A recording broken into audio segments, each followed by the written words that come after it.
unboxing. We have two Steven Universe Hot Topic exclusive pint-sized heroes to open. These have weird ratios, as there are 8 1 in 12s and 8 1 in 24s, which, considering a case has 24, is a little baffling. But we digress. Opening bag 1. It's Lapis Lazuli. It's Steven, right?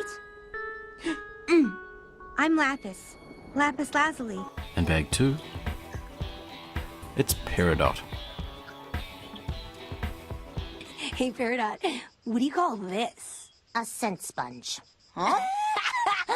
Okay, what's this? Vision sphere. Peridot, these? Touch stumps. This? Gravity connectors. This? That's your butt! The sculpting and paint jobs are half-assed and lackluster to say the least on this series. And considering the quality control on some of the previous pint-sized heroes, it's not entirely surprising. Anyway, thanks for watching. Wait a minute. You're the ones that have been destroying my plug robinoids. Are you the reason the homeworld warp is down again? Is this your bizarre icon? Oh! Why do you keep destroying my things?